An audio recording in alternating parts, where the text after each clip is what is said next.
द्वितीया के चंद्रमा आकाश में है, इसका मतलब महादेव बैठे हैं। बस अपनी शुद्ध आराधना से, भावना से कोई दर्शन करे। चंद्रमा ने कहा कि नाथ, संसार के लोग बड़े स्वार्थी हैं, मेरे पूर्णिमा का दर्शन करते हैं। महादेव बोले, संसार को पूर्णिमा का दर्शन करने दो, हम तुम्हारे ऐसे रूप को धारण करेंगे जो सबसे सूक्ष्म है, द्वितीया। उस चंद्रमा को ठाकुर जी अपने महादेव शीश पर धारण करते हैं। दूसरा विशेषता महादेव की, नीलकंठ। ना तो जीव पर विष धारण किया है। क्यों? अगर हम लोगों का मानव स्वभाव कैसा कि कोई चीज हमें अगर पसंद नहीं आई और हमने सेवन कर ली तो हम नीचे नहीं जाने देते, यहीं रखते हैं और फिर जाके उसको निकाल देते हैं। पर महादेव विष को जीव पर धारण नहीं करते और इतने भोले हैं कि निकाल क्यों नहीं रहे? बोले विष का क्या दोष बेचारे का, इसको कोई नहीं लेता, लो हम तो लें इसको। मतलब उस पे भी दया आ रही है कि इसको सब दूर भागते हैं, विष का नाम सुनते ही सब छोड़ देते हैं इसको। अब ये मुख में आ गया है, जीव पे हम इसको धारण कर नहीं सकते क्योंकि इसी जिह्वा पर राम विराजमान है, मेरे इष्ट विराज रहे हैं, उस जिह्वा पे विष नहीं रह सकता। कंठ से नीचे लेने लगे तो मन में विचार करने लगे, जो राम जिह्वा पे वो चित्त में भी है।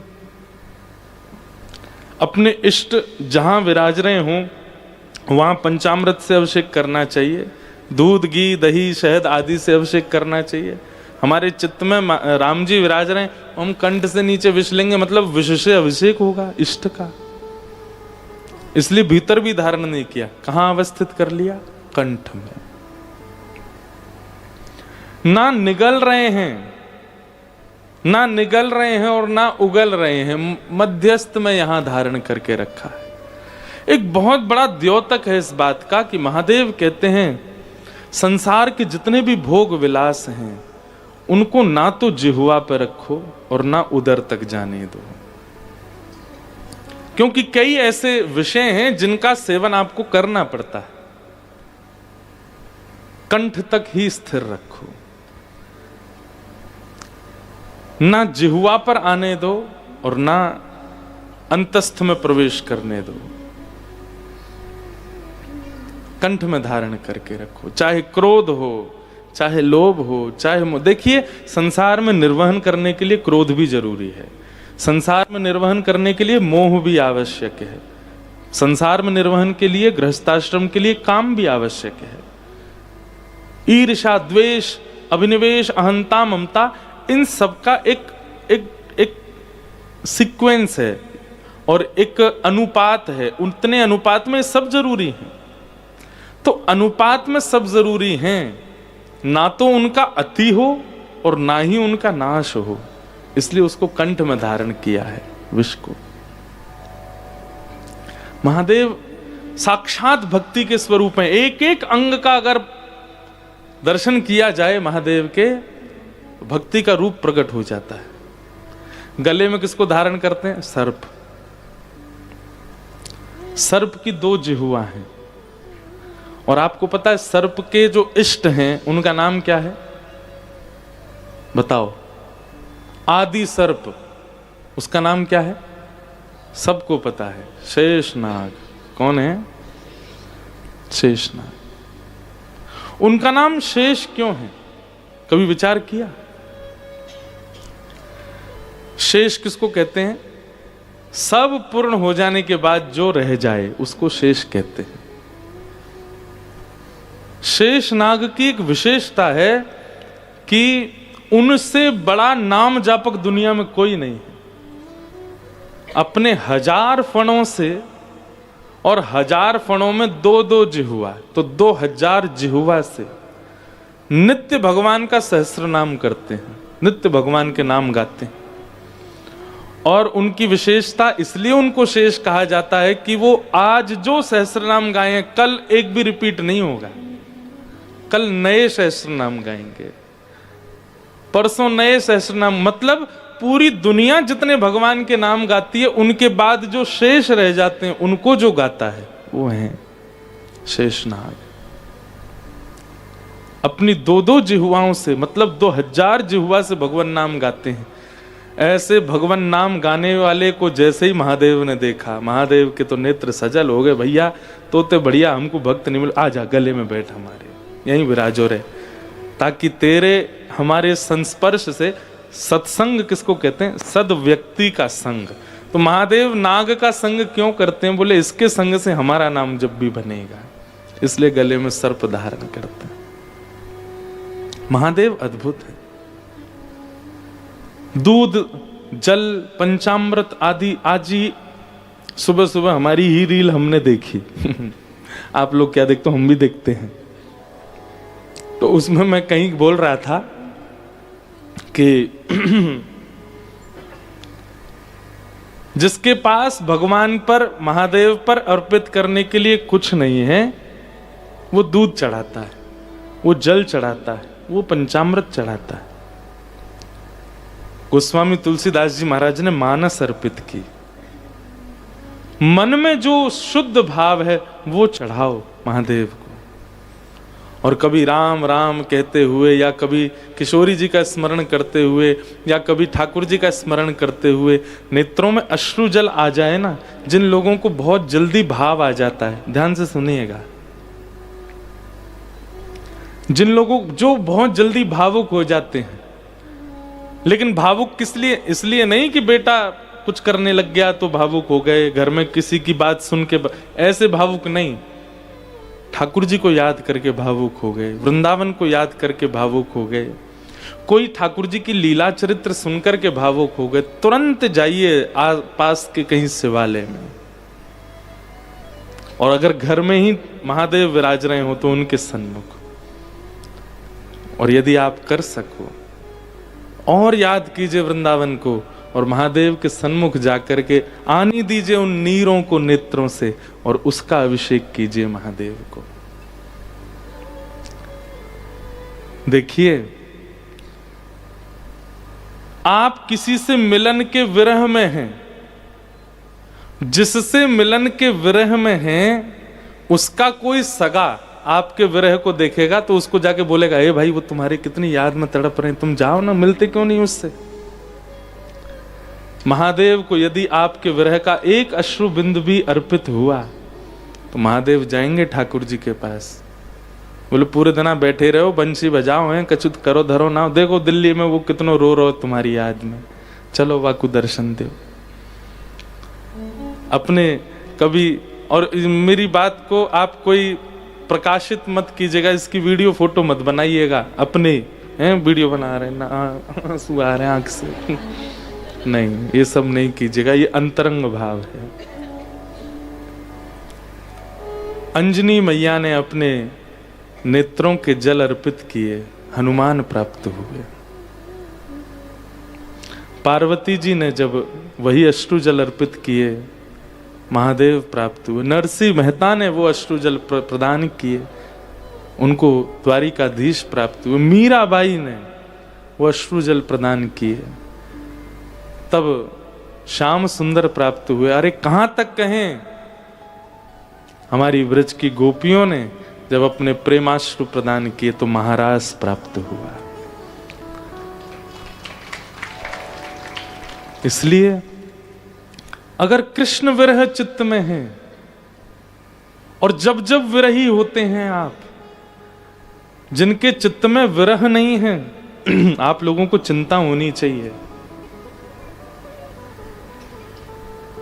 स्रोत यदि जल का प्रकट नहीं होता पृथ्वी से, इसका मतलब वो पृथ्वी बंजर हो जाती है, वहां कुछ भी उपजाऊ नहीं होता।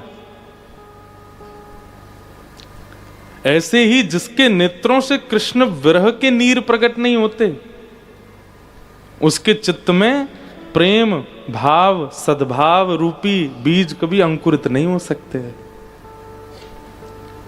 इसलिए कभी कभी कृष्ण विरह होना आवश्यक है। महादेव भीगे क्यों रहते हैं? भीगे देव, वो इसी में, वो कृष्ण विरह में ही भीगे रहते हैं। औरव नाम के एक ऋषि थे, ध्यान से सुनो। हिमालय पर बैठ कर के वो तपस्या करते थे। तो देवताओं का एक स्वभाव है कि जैसे ही कोई तपस्या करने जाता है, देवताओं को ये लगता है कहीं ये इतनी तपस्या ना कर ले कि हमारी पदवी मांग ले, हमारी पदवी छीन ले। तो देवता क्या करते हैं, आकर के उसको ऑफर देते हैं वरदान मांगो, ताकि तुम्हारा भजन यहीं रुक जाए, वरदान लेके तुम जाओ, कहीं इतना भजन ना कर लो कि हमारी पदवी छीन लो। क्योंकि भगवान का तो काम है भजन से प्रसन्न होकर प्रकट होते ही कहते बताइए क्या दें, ब्रह्मा की पदवी दें, सूर्य की पदवी दें, यम की पदवी दें। ब्रह्मा जी इंद्र कहते हमारे तो सिंहासन के नट बोल्ट ढीले ही रहते हैं, कोई नेक भजन ज्यादा करे भगवान सबसे पहले ऑफरिंग में रखते हैं, लाओ दें तुमको। तो इसलिए ब्रह्मादि देवता, और वो कहते हैं ना जल्दी प्रसन्न होने वाले देवता, ये कौन से देवता हैं जिनको भय रहता है कि हमारी पदवी छिन ना जाए। वो जल्दी प्रसन्न क्यों हो जाते हैं, वो इसलिए जल्दी प्रसन्न हो जाते हैं कि जल्दी हम जाएं, उसको दे दें जो इसको चाहिए और फिर ये अपना भजन रोक दे यहीं पर। तो औरव ऋषि हिमालय पर भजन कर रहे थे। इंद्र ब्रह्मा आदि देवताओं ने देखा, बोले भाई इसका भजन बड़ा अद्भुत है, कहीं इसके भजन के प्रताप से ये हमारी पदवी ना ले ले। ब्रह्मा जी प्रकट हो गए, वरदान मांगिए क्या चाहिए। और ऋषि हंसने लगे, बोले आपको प्रसन्न करने के लिए भजन नहीं कर रहा हूं मैं, जाइए, कुछ नहीं चाहिए हमको। ब्रह्मा जी वापस आ गए, इंद्र बोले मैं जाता हूं। इंद्र प्रकट हो गए, बोले आप जो कहेंगे सो प्रदान करेंगे आपको, बताइए क्या चाहिए। मना कर दिया। सभी देवताओं ने देवियों ने प्रयास किया, पर औरव ऋषि किसी से भी प्रसन्न नहीं हुए। प्रसन्न मतलब सबको प्रणाम करते थे पर उनको कुछ चाहिए नहीं था।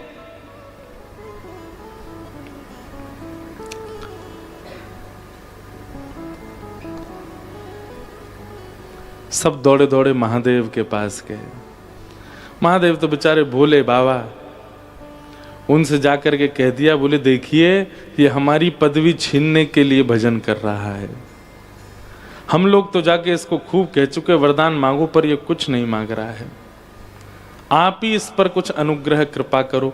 अब भोले बाबा तो इतने भोरे, इतने सारे देवताओं को दुखी देख करके भोलेनाथ तो बोले अरे राम राम राम, बेचारे कितने कष्ट में आ गए हैं, इन सब की पदवी अगर हमारी किसी क्रिया से बची रहे तो हम क्यों ना करें। महादेव जैसे गए औरव ऋषि के यहाँ, उसी समय औरव ऋषि अपने इष्ट की आराधना के लिए कुछ पुष्प आदि लेने के लिए हिमालय से थोड़े नीचे उतर के पहाड़ी क्षेत्रों में गए। महादेव ने जाके देखा कि महाराज पूरी कुटिया खाली है, स्थान पूरा आश्रम पर्वतों के बीच में, पहाड़ों पर सुंदर बर्फों के बीच में बिल्कुल खाली, कोई है ही नहीं वहां पर। महादेव ने देवताओं से कहा भैया यहाँ तो कोई भी नहीं है। बोले भगवान आप एक काम करो। बोले क्या, इसके जो आश्रम है ना इसको जला दो, ये आश्रम ही नहीं बचेगा, अपने आप दुखी होकर के चला जाएगा। महादेव बोले ये सब क्या करवा रहे हैं। बोले नहीं नहीं भगवान, हमारी हम देवताओं के आप ही स्वामी हैं, आप हमारी रक्षा करो। और महादेव ने अपनी योग अग्नि से उनके आश्रम को जला दिया। महादेव जाकर के अपने आसन पर बैठ गए, बैठ करके बढ़िया ध्यान में लग गए। अब औरव ऋषि लौट करके आए। जैसे ही उन्होंने आकर के देखा कि पूरा आश्रम संदग्ध जल गया। मैंने क्या बिगाड़ा था किसी का, कभी देवताओं से कुछ मांगा नहीं, कभी किसी प्रकार की याचना की नहीं, कभी किसी देवता को परेशान किया नहीं, मेरा आश्रम क्यों जला दिया। कमंडल से जल लिया और तुरंत श्राप दे दिया, जिसने भी मेरा आश्रम जलाया है, जिस प्रकार मेरा आश्रम जल रहा है उसी प्रकार उसके तन में भी यही अग्नि धधकनी प्रारंभ हो जाए। दिखेगी नहीं पर पीड़ा पूरी वही देगी। ये श्राप जैसे दिया। महादेव बैठे थे भजन में बैठे बैठे महादेव को प्रश्वेत के बिंदु उत्पन्न होने लगे। महादेव को कोई पीड़ा नहीं दे सकता, पर एक ऋषि के मुख से निकले हुए वचनों को अनर्थ नहीं करना चाहते हैं महादेव। महादेव को किसी की कोई बात कभी नहीं कुछ पीड़ा दे सकती, उनको कोई पीड़ा नहीं दे सकता, वो परब्रह्म है। परंतु क्योंकि ऋषि बोल रहा है, अगर ये इनके कही गई बात लागू नहीं हुई तो ऋषि मुख से निकली हुई बातें सर्वथा व्यर्थ मानी जाएंगी। बोले बोलते रहे थे ऋषि, महादेव को तो कुछ हुआ नहीं, लोग बाग ऐसी बात बनाएंगे। तो केवल एक ऋषि की वाणी को सत्य करने के लिए महादेव एक पीड़ा का नाट्य करने लगे और पार्वती जी के पास गए। मेरा पूरा शरीर जल रहा है। पार्वती जी ने खूब गंगा जल डाला, खूब सुंदर सुंदर नदियों के जलों से स्नान कराया, खूब लेप लगाया, लेकिन कोई भी महादेव को शांत नहीं कर पाया। देवता तो सब छुप गए, अपना काम बनता। कोई भी नहीं आया देखने के लिए कि महादेव की पीड़ा है। तब साक्षात शंख चक्र गदा पद्मधारी श्रीमन नारायण पधारे और आकर के जब महादेव की उस पीड़ा का दर्शन किया, नेत्र सजल हो गए ठाकुर जी के। और ठाकुर जी ने कहा, पार्वती जी, तीनों लोकों में चाहे देवता हो, चाहे मानव हो, चाहे राक्षस हो, चाहे बंचर हो, चाहे जलचर हो, हर किसी तीनों लोकों में प्रकट होने वाले हर किसी व्यक्ति की एक ही वैद्य है और वो है गौ माता। आपने गैया का आह्वान किया? नहीं, अभी तक तो नहीं। बोले अब गैया को बुलाओ। तब गायों का स्मरण किया गया। 77 गैया प्रकट हुई और प्रकट होकर के भगवान ने आज्ञा की। महादेव एक शिला पर बैठ गए और 77 गैया चारों ओर ऊंची शिलाओं पर खड़ी हो गई। उनके थन से जब दुग्ध प्रकट हुआ, तुरंत महादेव के मुखमंडल पर मुस्कान आ गई, प्रसन्न हो गए, नेत्र आंखों में सजल हो गए। ठाकुर जी के इस मंगल प्रयास को देख करके महादेव की वह पीड़ा शांत होने लगी। जैसे ही वो पीड़ा शांत हुई महादेव की, दौड़ करके गए, नारायण भगवान को हृदय से लगाया और कहा, मेरे अति प्रिय प्रभु के द्वारा दिया गया ये उपचार, ये केवल उपचार नहीं है, ये मेरे लिए सबसे बड़ा उपहार है आपकी ओर से। जब तक पृथ्वी है तब तक हम ये नियम बना देंगे कि सब हम पर दुग्धाभिषेक करें, क्योंकि जब वैष्णव दुग्धाभिषेक करता है तो प्रभु श्री महादेव को नारायण का स्मरण होता है और ये पूरी घटनाक्रम उनको याद आने लगती है। इसलिए चाहे रुद्राष्टाध्यायी का अभिषेक किया जाता हो, चाहे किसी भी प्रकार का भाव 16 मंत्रों से अभिषेक किया जाता हो, हम एक बूंदी से ही दूध डालते हैं पानी में और नेक दूध डाल दो फिर करो अभिषेक। क्यों? दुग्ध का स्पर्श होते ही महादेव प्रसन्न हो जाते हैं और उनको वो याद आने लगता है कि ठाकुर जी ने मेरी एक बार पीड़ा को दूर करने के लिए कैसे गैयाओं को प्रकट किया। तब से महादेव पर दुग्धाभिषेक, पंचामृत अभिषेक, ये सब क्रिया होती है। बंधुओं, एक बात हम कहें, आप यदि वृंदावन के उपासी हो, यदि आप श्री राधा कृष्ण उपासी हो, आज महाशिवरात्रि का पावन पर्व, राधा कृपा कटाक्ष, कृष्ण गोपाल सहस्रनाम आदि आदि इन सब भावों को उच्च स्वर में महादेव को सुनाइएगा, गीत गोविंद सुनाइएगा। आज तक तो आपने ठाकुर जी को सुनाए होंगे, आज महादेव को सुनाइएगा। और अपने गुरु मंत्र हो, चाहे राधा नाम हो, उसकी खूब मंगल ध्वनि के साथ महादेव के सामने नृत्य कीजिएगा। आप कल से अपनी भक्ति में किंचित बढ़ोतरी पाएंगे, महादेव भक्ति प्रदान करेंगे। शिव कैलाशों के वासी, धौली धारों के राजा, शंकर संकट हरना। शिव कैलाशों के वासी, धौली धारों के राजा, शंकर संकट हरना। शिव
भोलेश्वर महादेव की जय।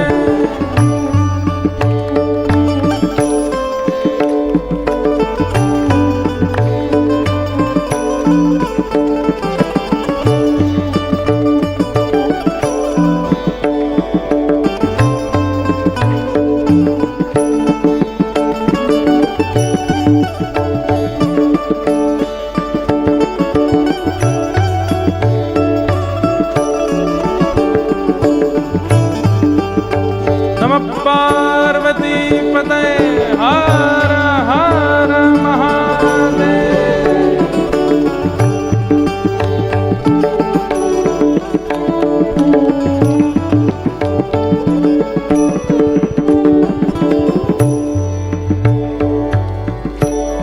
हो बेल की पत्तियां भांग धतूरा, बेल की पत्तियां भांग धतूरा, बेल की पत्तियां भांग धतूरा, बेल की पत्तियां भांग धतूरा, शिव जी के मन को लुभाए। ओ भोले बाबा शिव जी के मन को लुभाए। हाँ भोले बाबा शिव जी के मन को लुभाए। हो भोले बाबा शिव जी के मन को लुभाए।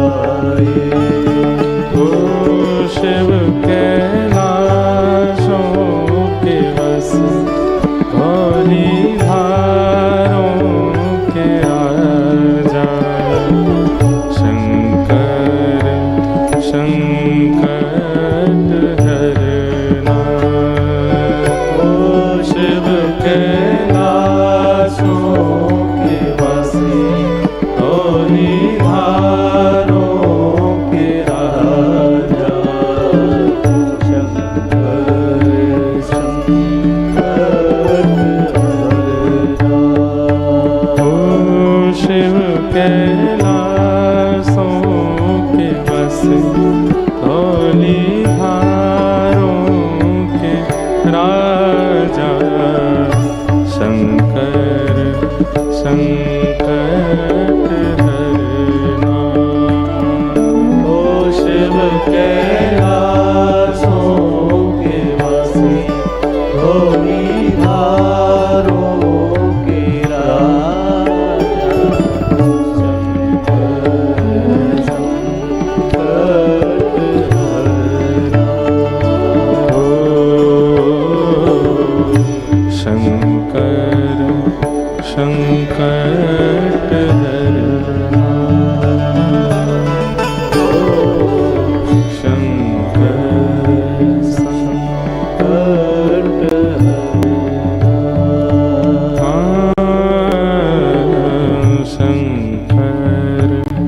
संकट हरना।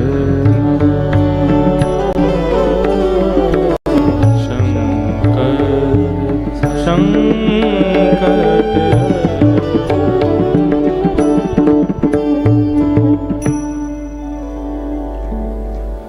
ऐसे महादेव का पावन दिवस, और हम आज नंदोत्सव रूपी रस से ही उनका अभिषेक कर रहे हैं। वैसे तो हर दिन अभिषेक करते हैं भागवत से, पर आज विशेष महाशिवरात्रि पर लाला के जन्मोत्सव रूपी रस से आइए। जैसे पंचामृत बना करके उसमें केसर पधरा दी जाए तो पंचामृत केसरी केसरी पीला पीला रंग हो जाता है। ऐसी कथा रूपी पंचामृत पर देखो कितनी सारी केसर पधरा दी हैं। जितने पीले पीले पहन के बैठे हो आप सब केसर के रूप में हैं और महादेव को सुख देने के लिए आइए आज के मंगल भाव में प्रवेश करते हैं। बोलो वृंदावन बिहारी लाल की जय। कल हमने भीष्म पितामह की स्तुति का श्रवण किया और कल लगभग 7 वर्ष बाद अपने कथाक्रम में हमने पूरी भीष्म स्तुति गाई। और वो भी हम गा तो ये सोच रहे थे कि बस इतना ही गाएंगे, पर पूरी गाते ही चले गए। भीष्म पितामह ने अद्भुत भगवान की स्तुति गाई। ठाकुर जी के नेत्र सजल हो गए। केवल प्रेमाश्रु भक्तों के नेत्रों में प्रकट नहीं होते हैं, ठाकुर जी के नेत्रों में भी प्रकट होते हैं। भगवान ने भीष्म पितामह का संस्कार आदि करवाया। ठाकुर जी द्वारिका को प्रस्थान कर गए। यहां उत्तरा के बालक ने जन्म लिया, जिसकी भगवान ने गर्भ में जाके रक्षा की, जिसका नाम पड़ा परीक्षित। ब्राह्मणों ने बड़े बड़े गुण बताए परीक्षित के आकर के। युधिष्ठिर जी महाराज ने कहा, महाराज क्या इस बालक में केवल गुण हैं, कोई अवगुण नहीं है?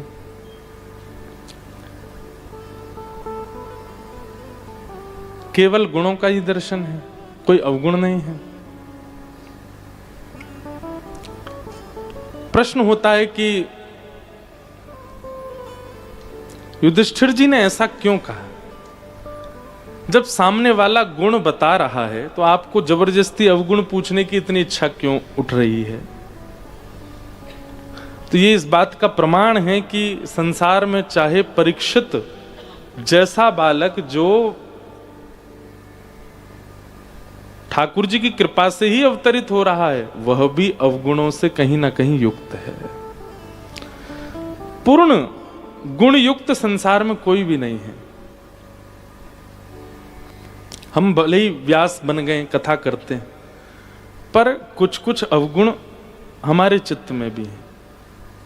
हाँ, पर एक चीज कहेंगे कि कथा करते करते करते करते करते कई अवगुणों पर काम हुआ और वे धीरे धीरे धीरे धीरे समाप्त हुए। जो 10 वर्ष पूर्व का मेरा स्वभाव या विचार था वो अब नहीं है। कई चीजों में परिवर्तन सत्संग के माध्यम से मेरे भी हो रहा है, पर हाँ, परिपूर्ण रूप से तो अभी तक हम भी कोई बहुत शुद्ध हो गए हो ऐसा नहीं है। एक अपूर्णता सबके अंदर रहेगी। मैंने शायद पहले दिन कथा में कहा था कि पृथ्वी का जो गुरुत्वाकर्षण है वो गुरुत्वाकर्षण हमको खींच करके रखता है, क्योंकि कहीं ना कहीं उस गुरुत्वाकर्षण में अवगुण का एक तत्व है और वही अवगुण हमारे अंदर है, इसीलिए हम खींच रहे हैं। जिस दिन वो अवगुण तत्व हमारे भीतर से पूर्ण रूप में नष्ट हो गया, हम उड़ने लग जाएंगे आकाश में। गुरुत्वाकर्षण हमको रोक नहीं पाएगा। आप चल रहे हो, आप पृथ्वी पर पड़े हो, खड़े हो, इसका मतलब आप में दोष है।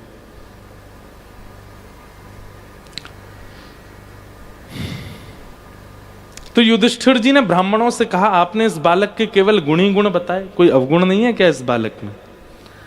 तब ब्राह्मणों ने उसकी जन्म पत्री देख करके कहा कि महाराज, आप सुनने का साहस रखते हो तो हम बताएं। बोले आप बताइए, कोई ऐसी बात नहीं है। तब सब ब्राह्मणों ने मिलकर के कहा कि महाराज, तक्षकादात्मनो मृत्युम द्विजपुत्रोपसर्जिता प्रपत्स्यत उपश्रुत्य मुक्त संग पदम हरे। तक्षक सर्प के दंशन से आपके इस बालक की मृत्यु होगी।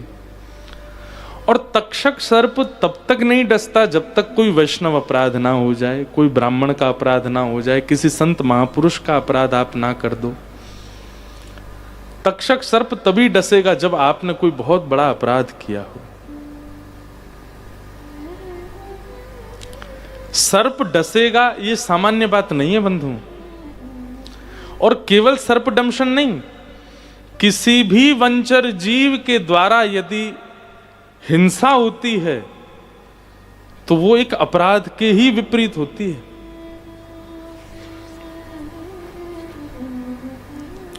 और वो शुभ नहीं मानी जाती।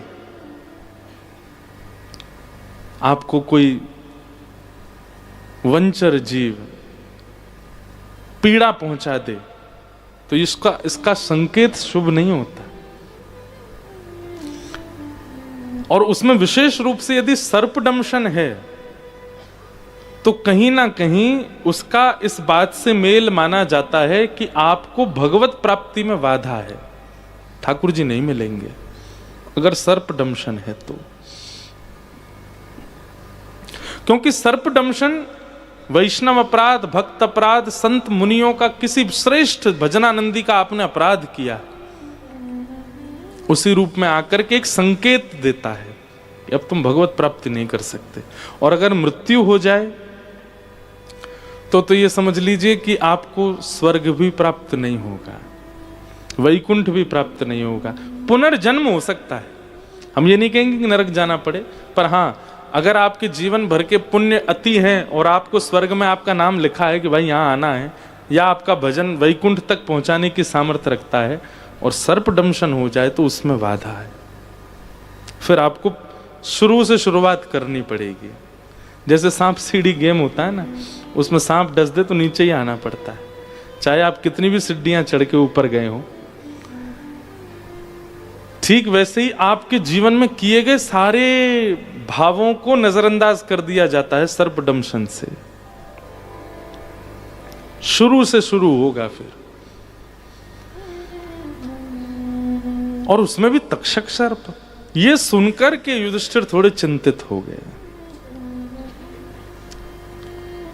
इसका मतलब हमारा ये बालक संतों का अपमान करेगा, ब्राह्मणों का अपमान करेगा। तब ब्राह्मणों ने पुनः अपनी ज्योतिष विद्या से बताया, बोले महाराज लेकिन एक बात हम और कह दें। क्या? प्रपत्स्यत उपश्रुत्य मुक्त संग पदम हरे। बोले पहली बार किसी की ऐसी जन्म कुंडली मिली है जहां पर सर्पदंशन की भी योजना है, योग है, और अगर इनके जन्म नक्षत्रों के अनुसार देखें तो इनकी मृत्यु के बाद इनको मुक्ति भी प्राप्त होने वाली है। ये दोनों संभव नहीं हो सकते, लेकिन यहां दोनों बातें हैं। इसका मतलब क्या है? सर्पदंशन के बाद भगवत प्राप्ति में बाधा है, लेकिन यदि कोई गुरु चाह जाए कि नहीं इसको ठाकुर जी मिलेंगे, तो चाहे तक्षक सर्प डसे चाहे शेषनाग डसते, एक गुरु प्रसन्न होकर के अगर चाह जाए कि ठाकुर जी मिलेंगे तो फिर कोई नहीं रोक सकता। बोले इनके जीवन में एक महापुरुष आएंगे और वे महापुरुष आकर के इनका हाथ पकड़ के ठाकुर जी से मिलवाएंगे। इसलिए चाहे सर्पदंशन हो पर इनको भगवत प्राप्ति होगी, तब युधिष्ठिर आदि पांडवों का मन शांत होगा। इसका मतलब क्या है? पहली बात तो ऐसा कुछ कीजिए नहीं, कोई संत अपराध, वैष्णव अपराध, विप्र अपराध। ऐसा नहीं है कि आपने वैष्णव अपराध किया तो सर्प ढूंढ के आएगा ही आपके पास, वो बात नहीं है। किसी कारणवश यदि ये सर्प हिंसा, सर्प के द्वारा आपका कुछ हो, तो उसके पीछे कारण वही माना जाएगा। इसलिए हर स्थिति में गुरु आश्रित रहिए। लोग बाग कहते हैं हमने सुना गुरु दीक्षा से पूजा फलीभूत नहीं होती। ऐसा नहीं है। बात ऐसी है कि गुरु कौन है? दिशा निर्देश करने वाले। अगर दिशा बताने वाला कोई व्यक्ति, एक मेंटर आपके ऊपर नहीं होगा तो आप भटक सकते हो। जरूरी नहीं है कि गुरु दीक्षा इसीलिए लेनी कि हमारी पूजा फले। अभी कुंभ में ही कोई स्नान कर रहा था तो उसको लोग बोल रहे थे तेरा स्नान व्यर्थ गया, क्यों? तेरे गुरु तो है ही नहीं। ऐसा नहीं है, ऐसा बिल्कुल नहीं है। पर गुरु का जीवन में होना इसलिए आवश्यक है कि भाई गाड़ी तो है, डीजल भी पूरा है, चलानी भी आती है, पर आजकल गूगल मैप होना बहुत जरूरी है ताकि वो राह बता सके, कहाँ से जल्दी पहुंचोगे, कहाँ ट्रैफिक है, कहाँ। ऐसे ही राह पथ दिखाने वाले गुरु हैं। हमसे कोई अपराध ना बने, हमसे कोई दूषितता ना बने, उसके लिए संकेत और दिशा दिखाने वाले एक गुरु जीवन में चाहिए। सदा गुरु आश्रित रहिए, कोई नहीं रोक पाएगा भगवत मिलन में। राजा परीक्षित धीरे धीरे बड़े होने लगे। एक दिन अर्जुन द्वारिका गए थे, लौटने में 6 महीने लगा दिए। 6 महीने बाद लौट करके आए तो दीनहीन अवस्था अर्जुन की। आकर के उन्होंने बताया कि भगवान श्री कृष्ण अपनी लीला पूरी करके चले गए। पृथ्वी पर अब ठाकुर जी की लीला विश्राम हो गई। यह समाचार सुनते ही पांडवों ने कहा कि जिनकी वजह से हस्तिनापुर मिला वे ही नहीं है तो हम कैसे यहां रह सकते हैं। और 5 पांडवों ने अपने राजकीय वस्त्रों को त्याग करके परीक्षित को, छोटे से बालक को ही राज्य गद्दी पर बिठाया और चले गए। कुंती को जैसे पता चला ठाकुर जी की लीला पूरी हो गई, सुनते ही प्राण निकल गए और 5 पांडव द्रौपदी के साथ स्वर्गारोहण को चले गए। धीरे धीरे ब्राह्मणों के निर्देश में बड़े हुए परीक्षित, जन्मेजय आदि पुत्र हुए, ब्याह आदि उनका हो गया था। एक दिन कलयुग मिला। कलयुग मिलते ही परीक्षित जी ने उसको मारना चाहा, क्योंकि वो एक वृषभ यानी कि बैल के 3 पैर काट चुका है, 4थे पैर को काट रहा था। जैसे ये हिंसा देखी परीक्षित ने तुरंत मारने के लिए गए, वो चरणों में गिर गया, मुझे मत मारिए। क्यों? मैं ब्रह्मा के द्वारा बनाया गया हूं। जैसे सतयुग है, त्रेता है, द्वापर है, अब मैं हूं कलयुग। परीक्षित घबरा गए, बोले तुम कलयुग हो, तुम यहां क्या कर रहे हो? बोले भगवान जिस दिन लीला पूरी करके गए उस दिन मेरा प्रारंभ हो गया। मैं कथा थोड़ी जल्दी कह रहा हूं क्योंकि कृष्ण जन्म तक जाना है हमें, लेकिन आप लोग ध्यान से सुनिएगा, विषय सारे पूरे होंगे। परीक्षित ने कहा भले ही तुमको ब्रह्मा ने बनाया हो, लेकिन इस पृथ्वी का एक छत्र सम्राट मैं हूं, मेरी आज्ञा के बिना तुम नहीं आक्रमण कर सकते। बोले महाराज, ब्रह्मा के नियम को हस्तक्षेप करना ये किसी मानव का अधिकार नहीं है। थोड़ा विचार करके परीक्षित ने सोचा क्या करें, तो कहा आप चिंता मत कीजिए, मुझे कुछ स्थान दे दीजिए, मैं वहीं रहूंगा। और बहुत प्रसिद्ध है कलयुग के 5 स्थान, केवल 5 जगह है कलयुग, 6वां स्थान नहीं है कलयुग के पास। द्यूतम पानम स्त्रियः सूना यत्रा धर्मश्चतुर्विध पुनश्च याचमानाय जात रूप मदात प्रभो। ये 5 स्थान। सबसे पहला जुआ। जुआ का मतलब जो खेल में खेला गया वही नहीं, लक्ष्मी को कहीं भी आप दांव पर लगाते हो वो सब जुआ है। दूसरा पानम, इस जीव पर किसी भी असद वस्तु को धारण करना कलयुग का निवास है। तीसरा पर स्त्री पर पुरुष संग, उसमें कलयुग का निवास है। चौथा हिंसा, लड़ाई झगड़ा कलेश, कलयुग का निवास है। और 5वां बिना मेहनत के कमाया गया धन, अनीति से कमाया, कूटनीति से कमाया गया धन, ये 5 स्थान है कलयुग के। इनमें से एक स्थान में भी यदि आपका किंचित प्रवेश हुआ है तो कलयुग आप पर पूरा पूरा हावी होगा। ये कोरोना वायरस से भी ज्यादा खतरनाक है, बहुत जल्दी आक्रमण करता है कलयुग। बस वो मौका ढूंढता है कि आप इन 5 में से कहीं भी प्रवेश करो। और एक बात कह दें, प्रवेश हम सबका हुआ है। इन 5 स्थानों में कहीं ना कहीं हम सब जा चुके, और ज्यादातर 5वां वाला स्थान जो है बिना मेहनत के कमाया गया धन। हम जुआ नहीं खेलते, हम पानम नहीं करते, पर स्त्री पर पुरुष संग नहीं करते, हिंसा नहीं करते। ये लास्ट के 2 जो हैं कहीं ना कहीं इनमें हमारा प्रवेश है। एक तो कलेशों में, लड़ाई झगड़ा मारपीट और वाद विवाद झगड़ा, इसमें हमारा प्रवेश है। और दूसरा बिना मेहनत के कमाया गया धन, सब में कलयुग है।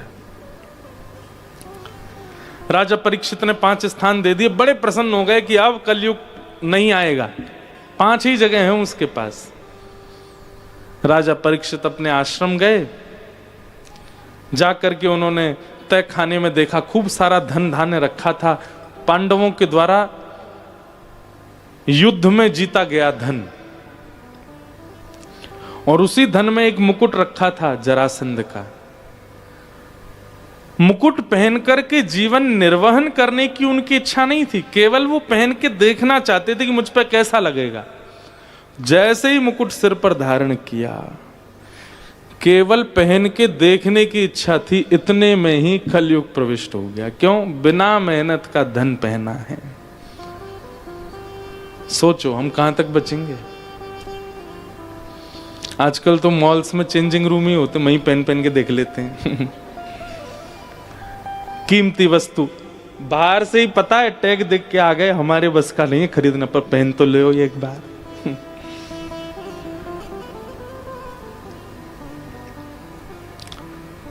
मुफ्त की वस्तुओं के सेवन पर जहां आपका श्रम नहीं है, कहीं ना कहीं वहां कलयुग का निवास है।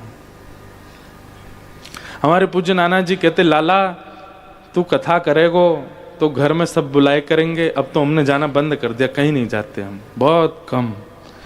पर इसलिए भी नहीं जाते, समय ही नहीं। पर नाना जी कहते, लाला तू घरन में जाएगो, लोग तो को बुलाएंगे, जलपान कराएंगे, भोजन पवाएंगे। एक काम करे करियो, मैंने कि कहा, बोले जलपान आदि कछु भी करे, वाक्य बाद कम से कम 5-10 मिनट प्रवचन जरूर करियो। मैंने कि क्यों? बोले तो वासे ये होगा, श्रम को खायो है, बिना श्रम को नहीं खायो है। नहीं तो लाला वो धन अनर्थ कर देगा। और धन का एक स्वभाव है बंधुओं, वो बुद्धि भ्रष्ट करता है। वो बुद्धि में जाकर के एक विचित्र स्वभाव प्रकट कर देता है। बहुत ज्यादा धनवान लोगों के अंदर आप उनमें पवित्रता का दर्शन कर लोगे, उनकी शुद्धता देख लोगे, बहुत नीट एंड क्लीन रहते हैं, सब कुछ बहुत बढ़िया, पर विचार वो सुंदर नहीं होते, वो शुद्ध नहीं होते। धन बुद्धि को विकृत करता है। तो कलयुग के 5 स्थान, राजा परीक्षित भटक गए, और जैसे ही कलयुग आया तो कलयुग का प्रभाव सबसे पहले किस रूप में दिखेगा? सब लोग बहुत ध्यान से सुनो। आप अपने घर पे बैठे थे, कुछ नहीं, खाली बैठे बैठे आपने विचार किया, अभी अभी हम जगन्नाथपुरी होके आए हैं। जगन्नाथपुरी में वहां के एक लोकल व्यक्ति का, एक पंडा का बड़ा विचित्र सा लोभ ही सा लगा मुझको। तो उसका स्वभाव अच्छा नहीं था, उसके विचार अच्छे नहीं थे। कलयुग का सबसे पहला प्रभाव वो भगवत और भगवत संबंधी वस्तुओं के प्रति आपके चित्त में संशय प्रकट करवाएगा। कथा सुनकर के गए और सुनने के यहां से लौट जाने के बाद में मुझ पे ही संशय होने लग जाए, नहीं ये कोई वैसे सच में हम यार यहां 60 साल के और ये 28 साल का, 60 साल में जो हमको बात नहीं पता चली, ये 28 साल का हमको कैसे बता रहा है? ये हमारे लिए बड़े दुर्भाग्य की बात है। ऐसी ही भावना आ जाए, ये कलयुग का प्रभाव है। वो आपको सुधारने वाले, संवारने वाले, कहीं ना कहीं व्यवस्थित करने वाले व्यक्तियों के प्रति आपके चित्त में संशय प्रकट करवाएगा। माता पिता आपको रोकते हैं, टोकते हैं, सही बात बताते हैं, और आधी रात में आप क्या सोचने लग गए? क्या बताएं, पुराने विचार वाले हैं ना हमारे माता जी, क्या उनको क्या पता कैसे अब जीवन होता है, कैसी लाइफस्टाइल होती है। हमको रोकती रहती हैं, टोकती रहती हैं, कुछ जानती नहीं। मौन रहो, बढ़िया अपनी पढ़ाई वढ़ाई पूरी करेंगे, शादी वादी करके हम तो फिर कहीं और सेटल हो जाएंगे। ये कलयुग का प्रभाव है। वो आपके हितैषियों को, आपके शुभ चिंतकों को, सत्संग कराने वालों को, भगवत प्रेमियों के प्रति संशय प्रकट करवाएगा। सबसे पहला प्रभाव है ये कलयुग का। ये अगर आपके साथ होने लग जाए तो समझ जाइए कि कलयुग है, आ गया। अरे हम तो कहते हैं राधा रमण जी पर संशय हो गया, राधा वल्लभ जी पर संशय हो गया, वृंदावन पर संशय हो गया, यमुना जी पर संशय हो गया, महाकुंभ में त्रिवेणी पर संगम को देख करके संशय हो गया। यार नहा रहे हैं लोग बाग पर, कैसा जल है, कैसा पानी है, कैसे लोग हैं, यहाँ कैसे पाप धुल सकते हैं? ये संशयात्मिका बुद्धि अविश्वास के साथ जो भगवत संबंधी व्यक्तियों के प्रति, भावों के प्रति जो प्रकट होती है, ये कलयुग का प्रभाव है। पहला यहीं से ही प्रारंभ होता है कलयुग, चित्त में आना।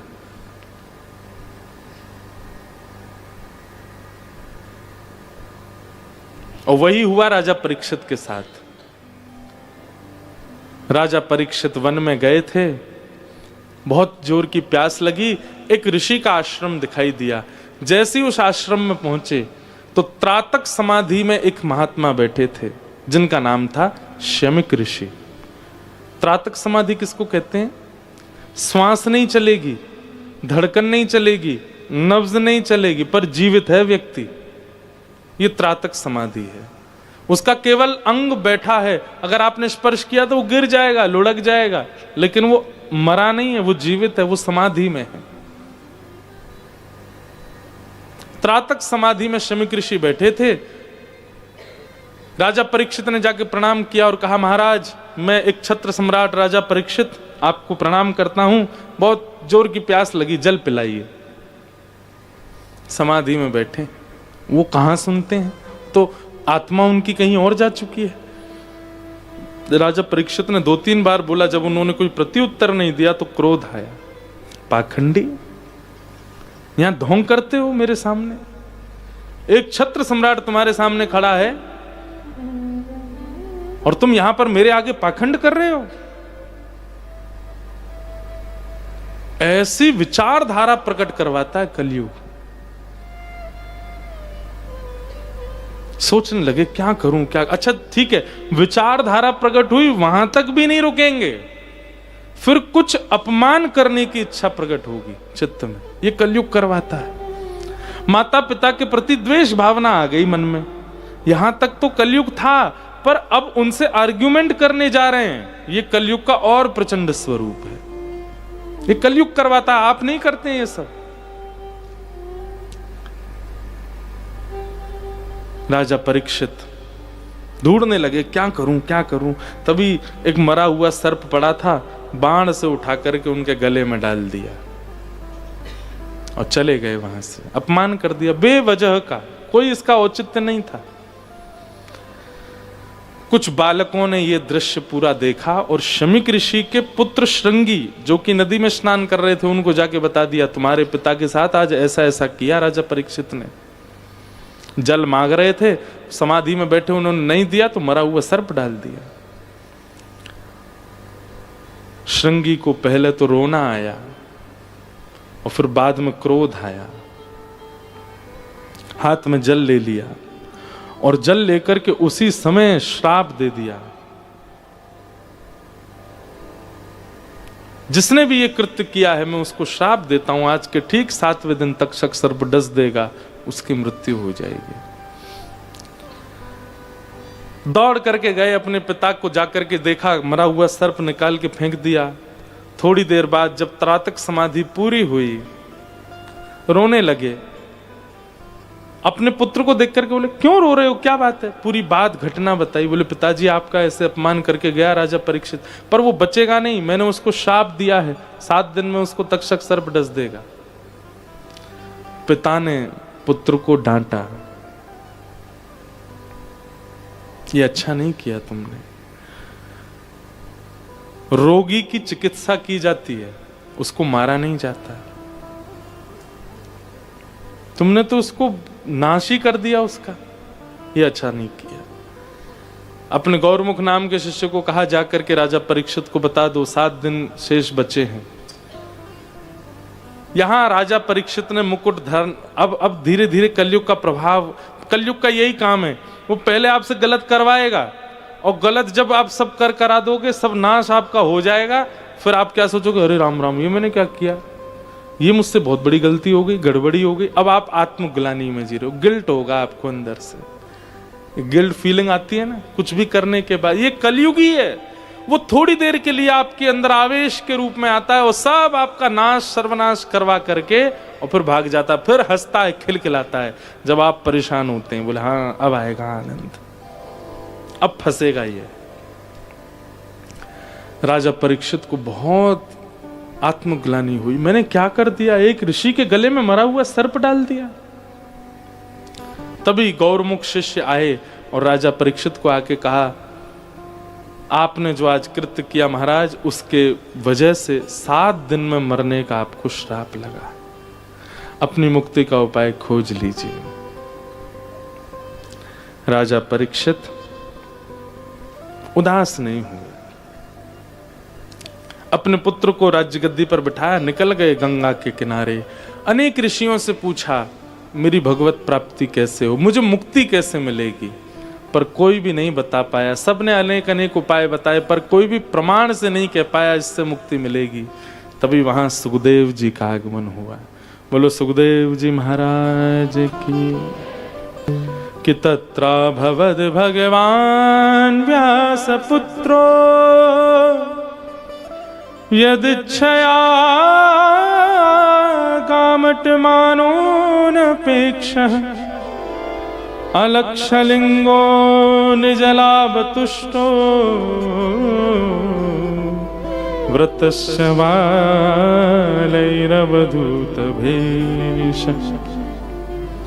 श्री सुखदेव जी महाराज आए। बंधुओं, सुखदेव जी, हमारे कई जगह ऐसा वर्णन किया गया कि सुखदेव जी कौन है, बोले ठाकुर जी ही सुखदेव के रूप में आए कथा सुनाने के लिए। इस भगवती भागवत को कोई और नहीं सुना सकता, स्वयं ठाकुर जी ही श्रवण कराने के लिए आए हैं। सुखदेव जी महाराज आए, आकर के आसन पर बैठे। राजा परीक्षित ने चरणों में प्रणाम करते हुए कहा, मेरी मुक्ति का उपाय बताइए। सुखदेव जी हंसने लगे और हंस करके बोले, मुक्ति की कामना, मुक्ति की इच्छा या मुक्ति की चिंता उनको होनी चाहिए जिनको संशय है अपने ऊपर। आपको क्यों है संशय? आप तो वो बालक हो जिसने जन्म बाद में लिया, भगवान का दर्शन गर्भ में पहले। ठाकुर जी ने तुम्हारी मां के गर्भ में आके तुमको दर्शन दिया है। तुमको तो याद नहीं होगा, पर सुना तो तुमने होगा ना।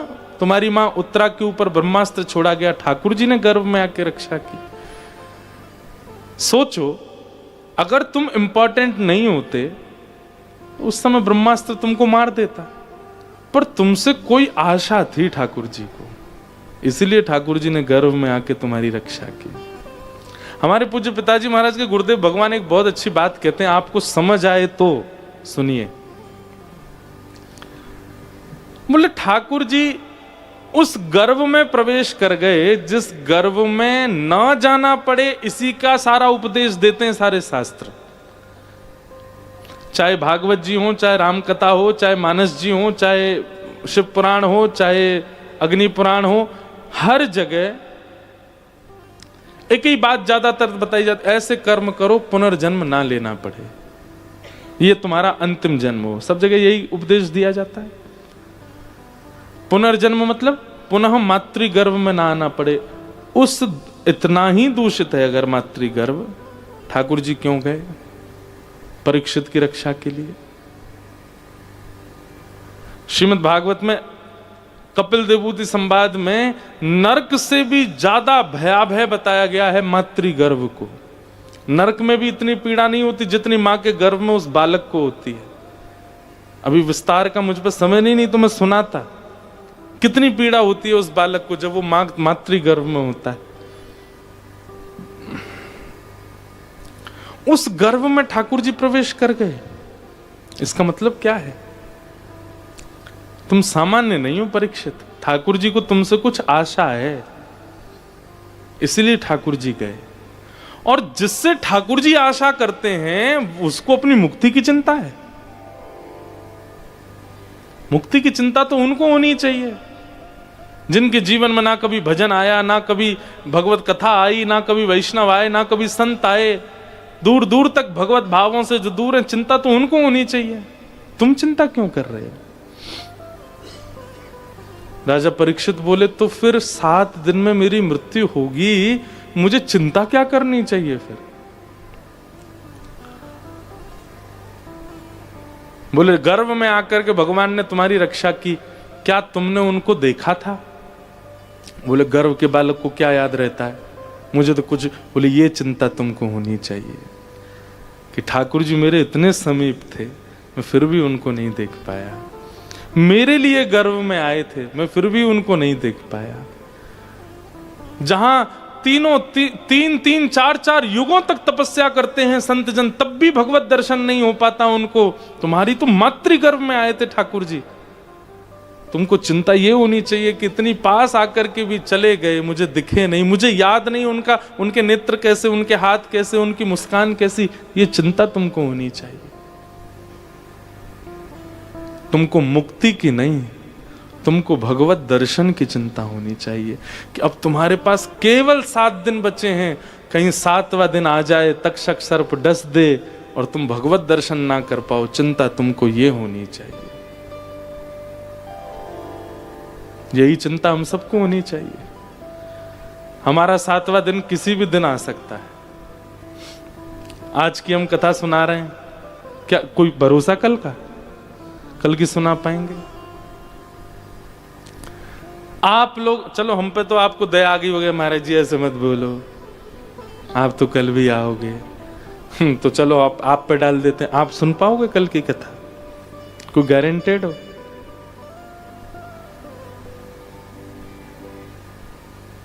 क्या भरोसा है इस जिंदगी का, साथ देती नहीं ये किसी का। कब प्राण निकल जाए, हमारा अंतिम दिन कब आ जाए, हमको भी यही चिंता होनी चाहिए। पता नहीं कौन सा दिन हमारा अंतिम है, उससे पहले हे राधा रमन लाल, आप अब आज भी नहीं दिखे हमको। रात में इसी चिंता में सोना चाहिए हमको। आज का दिन भी निकल गया, नहीं मिले आप। कल फिर सुबह से प्रारंभ हो, अपना कर्म करें, अपनी जॉब करें, और बीच बीच में जब जब खाली बैठे तब तब प्रसन्न है, ठाकुर जी आज कृपा कर दीजिए ना, आज तो महाशिवरात्रि पावन दिन है, आज कुछ अनुग्रह कर दीजिए, आज तो अपना अनुभव करा दीजिए। फिर रात को नहीं देखे तो फिर चिंता हो, आज का दिन भी क्या, पता नहीं कितने दिन बचे हैं मेरे पास। पर हमको इसकी कोई चिंता नहीं होती, कोई परवाह नहीं।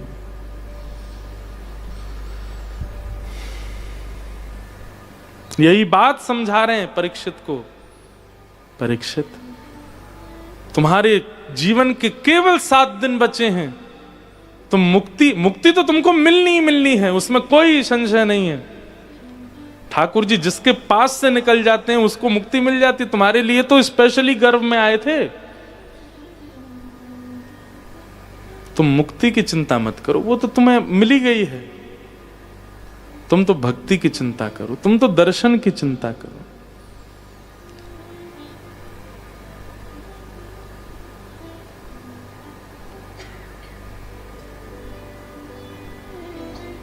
मीराबाई गाती,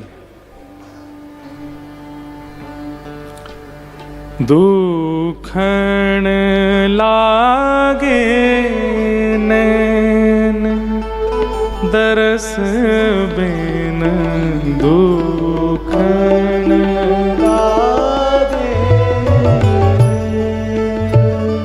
दरस बिन, दुखन लागे नैन दरस बिन, दुखन लागे नैन दरस बिन, दुखन लागे नैन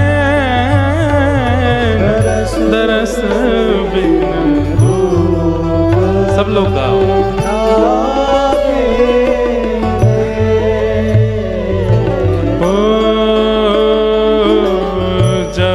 ते तुम बिछुड़े पिय प्यारे, जब ते तुम बिछुड़े पिय प्यारे, जब ते तुम बिछुड़े पिय प्यारे, तुम बिछुड़े प्रिय प्यारे,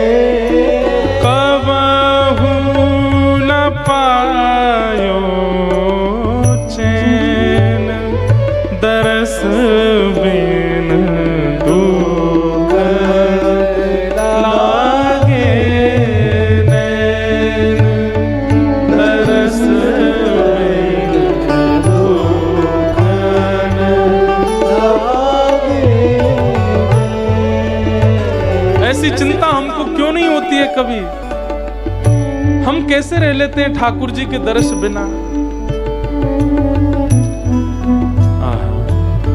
शब्द सुनत मेरी छतिया कांपे, शब्द सुनत मेरी छतिया कांपे। हमारे पूज्य नाना जी एक गोपी की स्थिति बताते थे। वो गोपी जब जमुना जल भरवे जायो करती और जैसे ही अपने घड़ान में यमुना जल भर रही हती, तभी पल्ली पार, यमुना पल्ली पार ठाकुर जी अपने ग्वाल बालन के संग खेल रहे हैं। ठाकुर जी यहां से वहां दौड़ रहे हैं और दौड़ते भये ठाकुर जी को पकड़वे के काजे मधुमंगल, श्रीदामा, तनसुखा, धनसुखा, मनसुखा, सुबल, तोक आदि ये सब ठाकुर जी के विविध विविध नाम बुला रहे हैं। अरे कन्हैया रुक जा, अरे गोपाल रुक जा, अरे गोविंद रुक जा। नाना जी बताते वो गोपी तब ही अपने भवन से निकलती जब ठाकुर जी गैया चरावे चले जाते। क्यों? वो इतनी बड़ी बिरहणी कि अगर ठाकुर जी को देख ले, ठाकुर जी को कोई नाम सुन ले, सोई बावड़ी है जाती। छुप छुपा करके गई यमुना जल भरवे की, ये बढ़िया अभी जल लेके पहुंच जाऊंगी घर, कन्हैया लौट के आवे को बाद से पहले पहले मैं पहुंच जाऊंगी, नहीं तो सास गारी देगी, ननद गारी देंगे, घर के सब लोग ताने कसेंगे। आज बड़ी अपने आप को सुरक्षित मान करके गई है यमुना जल भरवे के काजे, और जैसे ही यमुना जल भरन लगी वहां पल्ली पार से भगवान के सखान के मुख से हरि नाम जैसे ही प्रकट भयो, कन्हैया रुक जा, गोपाल रुक जा, गोविंद रुक जा, अरे हमारे पकड़ में आ जा। वो कन्हैया, गोपाल, गोविंद, कृष्ण नाम जैसे ही सुना वहीं मूर्छित हो गए।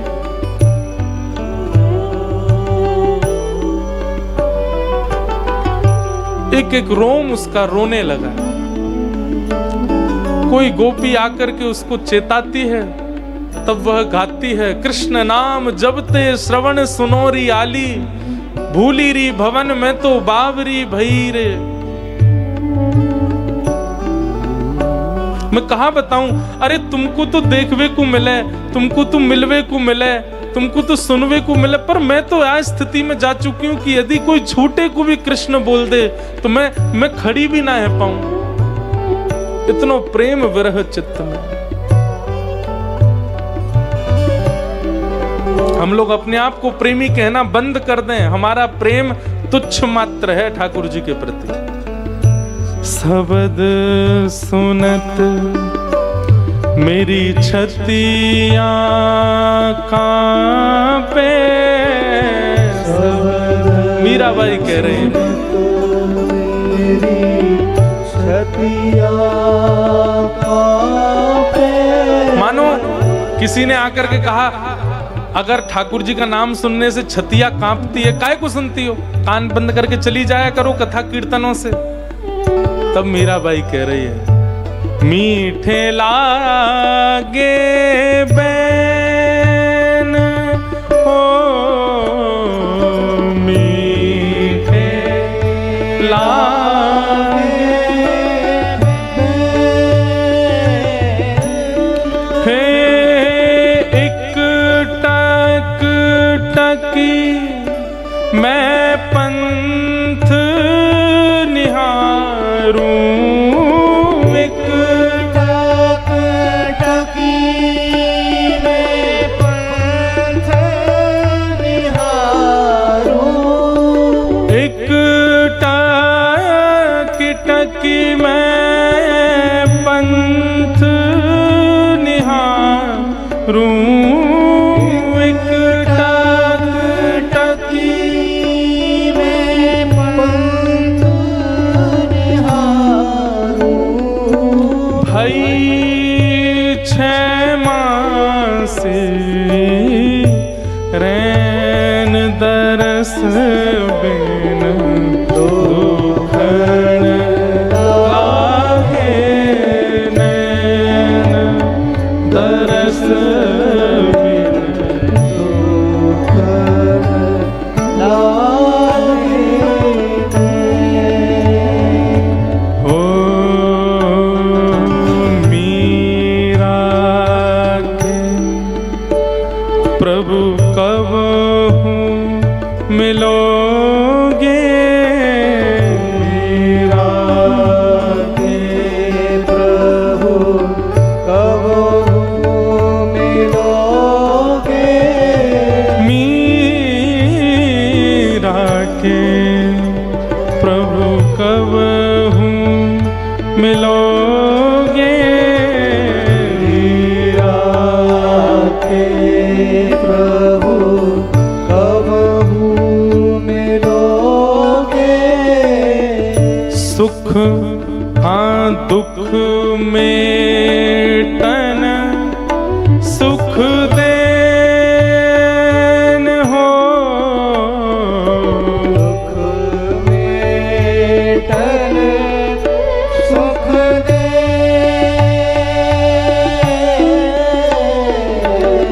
दुख मेटन सुख देन दरस बिन दुखन लागे नैन दरस बिन दुखन लागे जब ते तुम बिछु रे पिय प्यारे जब ते तुम बिछुड़े प्रिय प्यारे कबहू न पायो चैन हो कबहू ना पायो दरस बिन दुखन लागे नैन तरस